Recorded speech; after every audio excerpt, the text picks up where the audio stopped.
दोस्तों क्या आप जानते हैं जापान यह एक ऐसा देश है जिसका नाम कुछ साल पहले दुनिया के सबसे गरीब देशों में लिया जाता था। उसके बावजूद जापान ने एक ऐसा कमबैक किया कि जापान आज टेक्नोलॉजी में दुनिया में नंबर 1 पर आता है। ऐसी कौन सी टेक्निक है उनके पास जिसका यूज करके उन्होंने इतना स्ट्रॉन्ग कमबैक किया और वहाँ के लोग इतने रिच कैसे बनते हैं। तो दोस्तों आज की इस वीडियो में हम जानने वाले हैं जापान की 3 ऐसी टेक्निक्स जो आपको एक सक्सेसफुल इंसान बना देगी। और वीडियो के एंड में मैं आपको एक और ऐसी जापानीज टेक्निक बताने वाला हूँ जो आपके बहुत काम आ सकती है। सो वीडियो को लास्ट तक जरूर देखना। अभी हम जानते हैं उन 3 जापानीज टेक्निक के बारे में। उसमें नंबर 1 पर आती है इकिगाई। दोस्तों इकिगाई ये शब्द 2 जापानीज शब्दों से मिलकर बना हुआ है। इसमें इकी का मतलब होता है टू लिव एंड गाई का मतलब होता है रीजन, यानी कि इकिगाई मतलब रीजन टू लिव यानी जिंदगी जीने का कारण। दोस्तों जापान के लोग अपना इकिगाई फाइंड आउट करके खुद को ग्रो करते हैं और अपनी लाइफ में इतने सक्सेसफुल रहते हैं। सो दोस्तों आप अपना इकिगाई कैसे फाइंड आउट कर सकते हैं हम वीडियो में आगे जानते हैं। सवाल नंबर 1 व्हाट यू लव। सवाल number 2 what you are good at. सवाल number 3 what the world needs. सवाल number 4 what you can be paid for. इन चारों सवालों को हम और भी आसान भाषा में समझते हैं। आपको जो काम करना पसंद है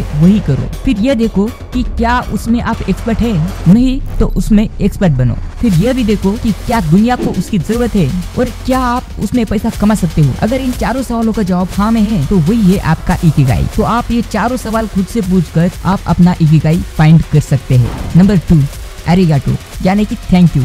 यह एक जापानीज लोगों का पैसा कमाने का मंत्र है। अब आप सोच रहे होंगे थैंक यू कहने से पैसा हम कैसे कमा सकते हैं। चलिए जानते हैं। पैसे को थैंक यू बोलना पैसों को और ज्यादा अट्रैक्ट करता है, जिससे हमारे पैसों के साथ रिलेशन अच्छे बनते हैं। फॉर एग्जाम्पल अगर आप महीने के 15,000 रुपए कमाते हो और आपका एक दोस्त महीने के 20,000 कमाता है, लेकिन जब आपके पास 15,000 रुपए आते हैं तो आप उसे थैंक यू कहते हो और आप उस पैसों से कुछ भी खरीदते हो तो ग्रेटिट्यूड फील करते हो और आप ज्यादा कमाने की कोशिश भी करते हो, लेकिन आप उसके लिए अब स्ट्रेस फील नहीं करते और हमेशा उस चीजों के लिए आप थैंक यू कहते हो। सिंपल लैंग्वेज में बताया जाए तो एरिगेटो का मतलब आप अंदर से खुशी महसूस करते हो, यानी कि आप खुशी नहीं खरीदते और आप फालतू की चीजों को खरीदने से बचते हो। वही दूसरी तरफ आपका दोस्त आपसे 5,000 रुपए ज्यादा कमाता है, लेकिन कभी भी उन पैसों के लिए थैंक यू नहीं कहता, इसलिए वो कभी भी अपनी कमाई से खुश नहीं होता। वो खुशी पाने के लिए किसी भी चीजों को खरीदता है जिसकी उसे जरूरत भी नहीं होती। इसी कारण वो कभी भी अपनी लाइफ में ग्रो नहीं कर पाता और ना ही सेविंग कर पाता है। और ये सिर्फ एरिगाटो यानी थैंक यू न कहने का नतीजा है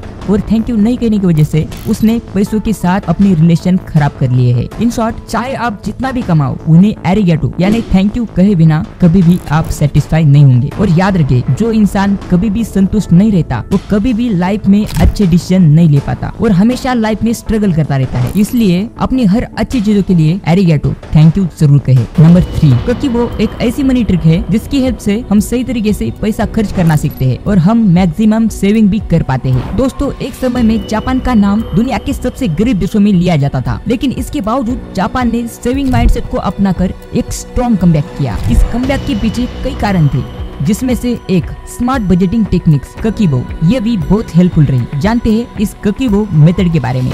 ककीबो का सिंपल मीनिंग है हाउस होल्ड फाइनेंशियल लेजर। ककीबो इस मेथड को एक जापानीज लेडी ने 1904 में इन्वेंट किया था जिनका नाम था हानिमोटो। ककीबो एक सिंपल मेथड है जिससे हम अपने फाइनेंसेस को आसानी से मैनेज कर सकते हैं। ककीबो के अनुसार आपको एक नोटबुक एंड पेन देना है और 1 महीने में जो कुछ भी आपके पास आया और गया, यानी कि जो कुछ भी आपने कमाया और गवाया, उसे इन डिटेल लिखना है, जिससे आपको ये पता चलेगा कि आपके पास पैसे कहाँ से आ रहे हैं और कहाँ जा रहे हैं।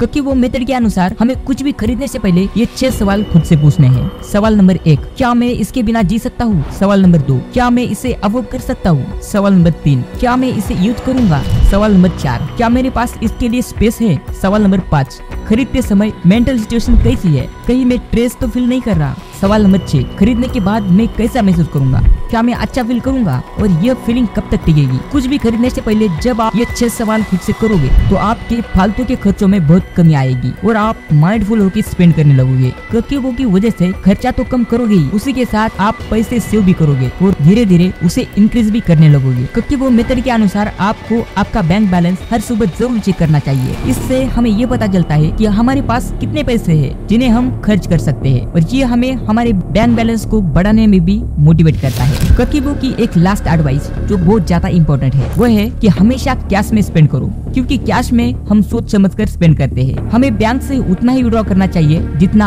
हम एक हफ्ते में खर्च करने वाले होते हैं। दोस्तों, अभी तक आप इस वीडियो में बने हैं तो आपके लिए मैं एक ऐसी टेक्निक बताने वाला हूँ जो कि मेरी फेवरेट टेक्निक है। वो टेक्निक है काइजन टेक्निक। उसके बारे में हम एक डिटेल में वीडियो बनाएंगे। अगर आप कमेंट बॉक्स में काइजन लिखकर कमेंट करोगे तो दोस्तों, अगर आपको ये वीडियो जरा भी अच्छी लगी है तो इस वीडियो को लाइक, शेयर एंड सब्सक्राइब जरूर करना, और भी ऐसी वीडियो देखने के लिए। Thanks for watching this video.